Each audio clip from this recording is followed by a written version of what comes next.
right now on 5 on Your Side at 10. Tonight, a canceled city staple now marching forward. I never wanted to cancel the parade. I just wanted the community and everybody in leadership to see, like, we need help. How the Annie Malone Parade is making a rallying return. It'll be warm for the Annie Malone Parade. It won't be for the Mardi Gras Grand Parade this Saturday in Soulard. The chilly changes coming to the bi-state this weekend. Our top story, pastors and police coming together to stop gun violence. It's not just the arresting part. It starts with the community. Their united message that enough is enough. Top cops from several St. Louis area police departments and clergy leaders turned out tonight addressing gun violence, teen shootings, and a lot more. Good evening, everyone. The police chiefs and pastors packed the Urban League's events. 5 on Your Side's Robert Townsend is just back from the community meeting. Robert? Kelly and Mike, the pastors and police chiefs agree gun violence has definitely taken young lives, destroyed families, and impacted communities on both sides of the river. The Urban League is now pleading to more churches to help keep the peace. More than 100 pastors and 4 police chiefs from St. Louis City, St. Louis County, East St. Louis, and Cahokia Heights gathered at the Urban League's North Side campus to talk about a variety of issues. A top priority for the men in blue and the men and women of the cloth, tackling gun violence. Our churches help make our neighborhoods safer and stronger. The Urban League hosted the community event called St. Louis Metropolitan Area Common Crisis, Common Ground. By working together, we can build stronger relationships, increase understanding, and create a safer, more united St. Louis and St. Louis County. This was a chance for these police chiefs and pastors to address the violence that's become all too common, including teen shootings. There have been several region-wide just 2 months into the new year. A 15-year-old boy was shot and killed Saturday in Cahokia Heights. Gun violence, period, is one of the staples and one of the things that we need to actually try to target and stop. The Urban League insists the violence won't turn around until more churches get involved, and that's why the organization is now making a passionate plea to clergy leaders. As we head into spring and summer, to do something that St. Louis has never seen before, which is to have neighborhood residents relate to the neighborhood church. And then we also have resource providers that are lining up right now to visit Sunday services and share gun violence de-escalation tips, ring doorbell cameras for seniors, and more. It's a new effort aimed at keeping the streets safe. We are in the center of a lot of the attention that is going on in these communities, and we need to rise to the occasion. 5 pastors from Kansas City were also at that meeting. Church leaders who want to learn more about the Urban League's expanded neighborhood engagement efforts can call the organization.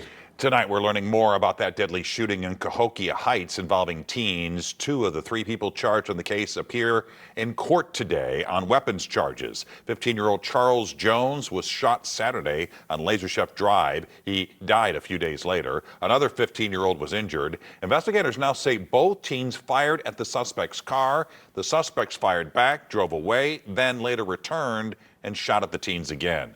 Police believe other people may have been involved. New at 10, gun violence in Bridgeton. Police are investigating a deadly shooting at a gas station located at a busy intersection. The shooting happened around 6 at the Phillips 66 station at the corner of St. Charles Rock Road and McKelvey. The victim was taken to the hospital where he died. Officers took a suspect into custody at the scene. Developing tonight, an accused serial rapist is facing more charges after being indicted by a grand jury. Yahya Mali is now charged with 19 crimes for allegedly raping at least 6 women he met on dating apps over the past 2 years. The grand jury added 6 more charges of assault, rape, and sodomy to the case. Police still believe there are more victims. Anyone with information is asked to call police. That number is 314-615-5400. Right now, Alton police are investigating a shooting at a school bus stop. It happened just before 7 last night as the bus was dropping off students from night school on Central Avenue. Police say multiple suspects shot at one of those students. No one was hurt. Bullets did hit an 80-year-old woman's home. City officials say the violence needs to stop. This is totally unacceptable, very much frustrating, and we're not going to continue to tolerate it. We just need to really be mindful of the fact that Alton is not going to continue to tolerate this, and we need help. Officers believe the attack was targeted. Anyone with information is asked to call Alton Police. Turning now to the weather impact forecast. A windy day today is pushing us towards our warmest day yet tomorrow. It won't last long, though. Chief Meteorologist Scott Connell is here looking at a mixed bag of conditions heading our way, Scott. Yeah, there's a lot of changes that are going to happen over the next 3 or 4 days. First thing is we warm up tomorrow and the winds will switch directions. It'll be equally as windy tomorrow afternoon. That's definitely an impact potentially. Gusts around 30 to 35 miles per hour. Those are some high thin clouds coming in from the north and west. Outlying areas have already dropped into the 30s. In town still above 40. It starts cool tomorrow morning, but not overly cold. Breezy, warm. That's your forecast for tomorrow. But those winds turn colder on Saturday. It'll be much colder both Saturday and Sunday. And then we'll look at rain chances increasing early next week, especially on Tuesday when we may have some thunder. Tomorrow, 10 o'clock, your winds already gusting 30 to 35 miles per hour across the region. Those gusty winds will continue into the afternoon. There's a west-southwestward component there, so we think temperatures easily go back into the lower 70s tomorrow afternoon. It's quiet around St. Louis tonight for sure. Tomorrow morning, expecting mostly sunny skies. We'll start around 40. By 8 o'clock, back to 47, low 70s tomorrow afternoon. With less than a week before the primary election, the candidates for St. Louis's mayor faced off in a public forum. All 4 candidates were at the Holy Cross Church in Baden earlier tonight. Candidates for city controller were also at the forum. Locals asked questions on many topics, including the state takeover of St. Louis police and revitalizing parts of downtown. The primary is set for Tuesday, March 4th. Now, when you do go to vote, remember the city of St. Louis uses nonpartisan approval voting for the March 4th primary. So you can vote for just one candidate, or you can vote for as many candidates as you approve of in each race. The top 2 vote getters will then face off in the April 8th general election, and on that ballot, you can only vote for one candidate. If you want to vote early, you have 3 more days to do so. There are 7 polling locations across the city. Hours vary daily based on location. An early promise from Mayor Tashara Jones is getting back on schedule. The mayor's office tells us the demolition of the city workhouse is now set for mid-March. The work was supposed to start back in December, but crews found concerning levels of lead and asbestos in the former minimum security facility. An environmental review has now cleared it for demolition. A century-old tradition in St. Louis is back on, and tonight we are learning more about what prompted leaders at Annie Malone Children and Family Services to keep its annual May Day parade going this year. Yeah, last week the nonprofit said it didn't have enough money. Now there's a resolution. Only 5 on your side's Brent Solomon is getting answers tonight from the director of Annie Malone, Brent. Well, in my exclusive interview, she wanted to thank lawmakers and sponsors who saved the day. Her effort to find a way gaining momentum when so many of you commented and contacted Annie Malone saying, please don't stop the show. When tradition is in your own backyard,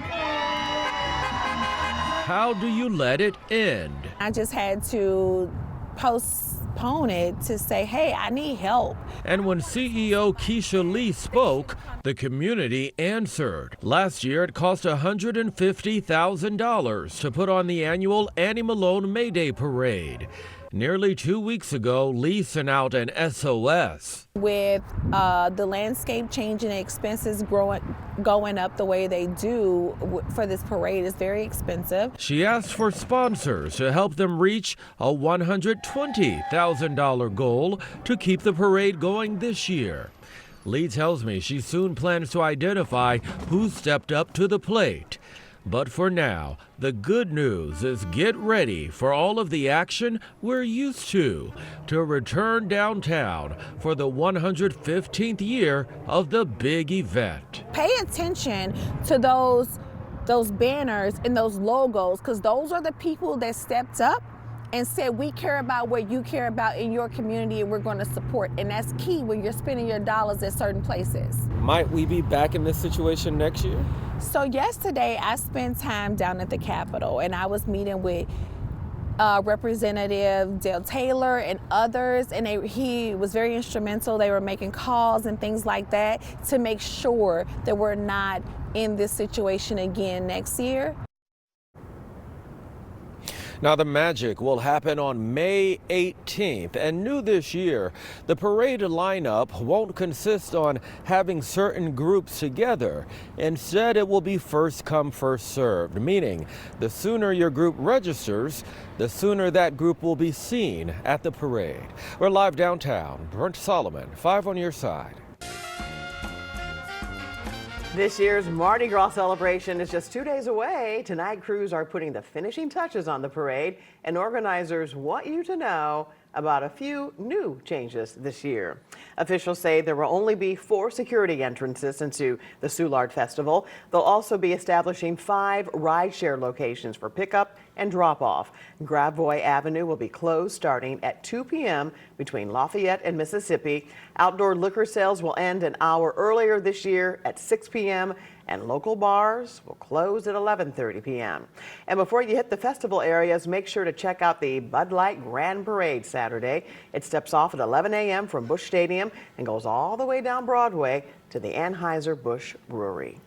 And if you've ever been to the party in Soulard, you've probably heard people say it's the second largest Mardi Gras celebration in the country. But is that a popular claim, a fact, or is it just folklore? Tonight, Ann Allred verifies where the Gateway City really ranks on the party podium.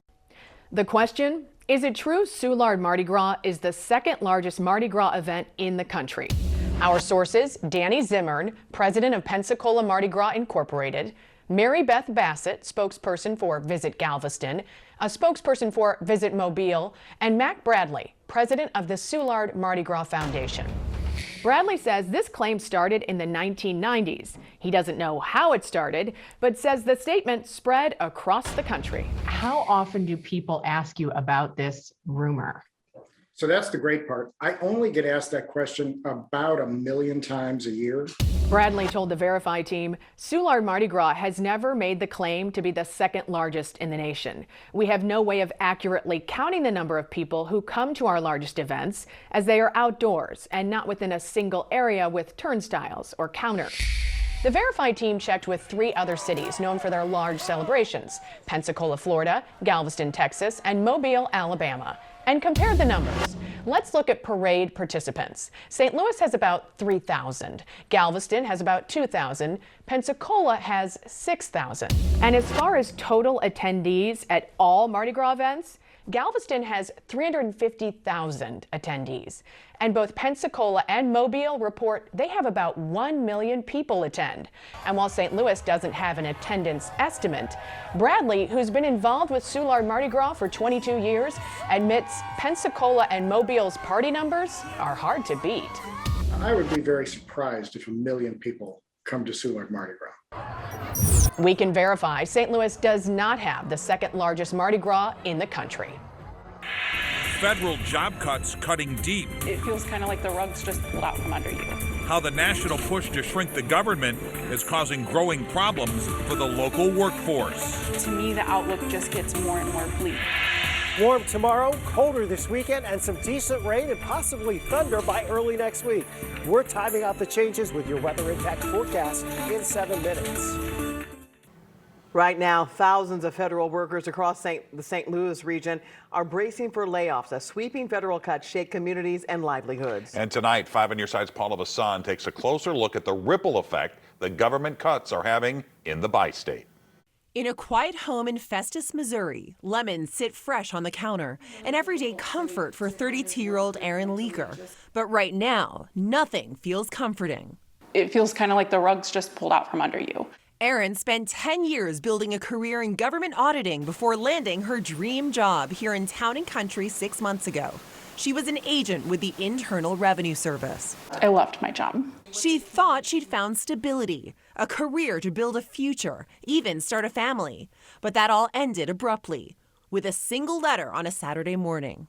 This is my termination letter, which is vague and just kind of addresses that it was no longer in the public interest to keep me employed as a revenue agent. To me, the outlook just gets more and more bleak because the more people that get laid off, there are not going to be enough jobs available in the market to withstand everyone losing their job. Aaron is one of about 7,000 IRS employees across the country suddenly out of work, casualties of deep federal cuts. The Trump administration, notably Elon Musk, who leads the Department of Government Efficiency, or DOGE, has described these firings as cutting the fat within the federal government. The government says it's about keeping only the best probationary workers.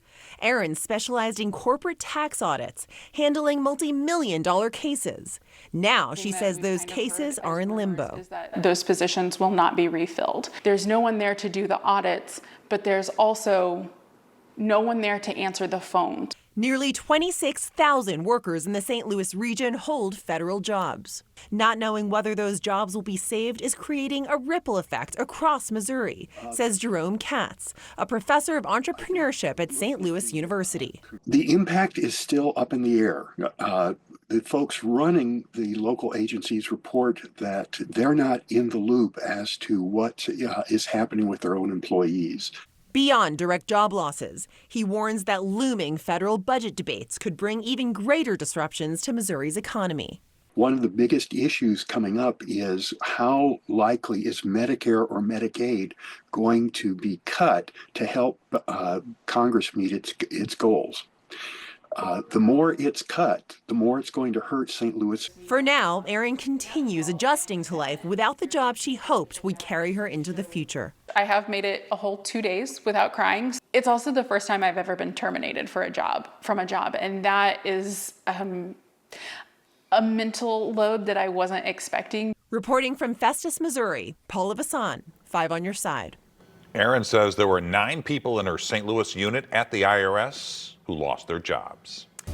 Chief Meteorologist Scott Connell is back with the weather impact forecast. I think we're all looking forward to tomorrow. In the Sounds 70s. like a great day. Tomorrow it's going to be windy and warm. Today it was windy and so-so. You know, last week it was windy and brutal. So we are not going back in that direction.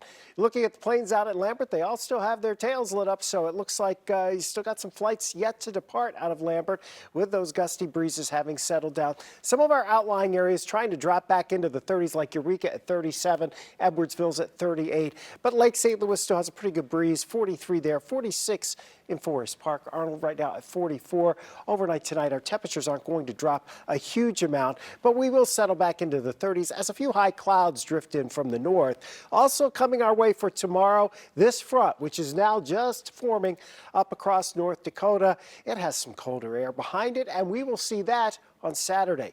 So you're about 35 tonight in Crystal City, over in Salem, Illinois, 34 in Chesterfield. Mainly clear skies, those high thin clouds around, but the winds have settled quite a bit. Those winds get gusty tomorrow, southwest 15, gusts to 30, maybe 35 miles per hour. Quick warm up though. We're back to 64 by 11 o'clock and then into the 70s tomorrow. That weather does not stick around for Saturday. 11 o'clock, the Grand Parade, the Bud Light Grand Parade for Mardi Gras in Soulard. 38 degrees, your 10 o'clock temperature, 42 at noon, 43 at 2. There's still a breeze, so despite some sunshine, wind chills remain in the 30s. Breezy conditions give us some weather impacts tomorrow. Low, generally, but they're there. It's cooler on Saturday and Sunday, so definitely, you know, taking that into account. But our bigger impacts potentially coming along about Tuesday. We know we're going to get some rain Tuesday, maybe even some thunder. Here's the timeline on that. While there may be a shower or two around Monday into early Tuesday, most of this looks to happen later on Tuesday into Tuesday night. Some of the rain may be heavy at times, especially to our south, and the area where we might see some severe weather should stay south of St. Louis. That's where the ingredients are more likely to come together. Storm Prediction Center has far southern Missouri down towards the Boot Heel outlined for that potential. Does not include St. Louis at all or any of our viewing area. We will continue to monitor to see if that shifts at all over the next few days. 43 right now, 62 was the high, 39 the low. Your temperatures, look at this roller coaster. 71 tomorrow, then 45 on Saturday. By Sunday morning, Most of us are back into the 20s. Some of us might even be around 20. And then you're back to 65 with that rain chance on Tuesday. We do think the heaviest rain is during the afternoon and evening hours, and a half an inch to an inch and a half, depending on where we focus some of those downpours.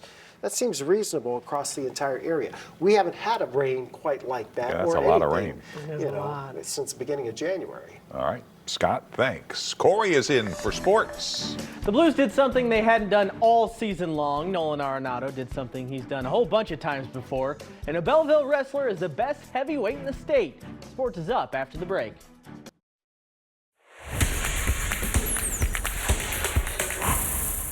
In just 8 days, Doug Armstrong will have some decisions to make. Does he sell off assets, or does he try to bolster his team for a playoff run? With the way the Blues are playing right now, they are firmly in the playoff mix. And tonight they try to finally complete a 3-game winning streak out in D.C. Game number 1,000 for Blues captain Braden Shen tonight. His family was in the stands. His teammates had some special hats and shirts made. And Alex Ovechkin and the East leading Caps awaited him on the ice. Blues struck first. Matthew Joseph, perfect pass to Philip Broberg, 1-0 St. Louis. Later in the first, we're tied at 1. Broberg is going to do his best Bobby Orr impression. He goes flying in front of the net. He scores his second of the game, 2-1 Blues. Look at that again. Nice goal. Tied at 2 in the second, Dylan Holloway. That's a tip in, 3-2 Blues.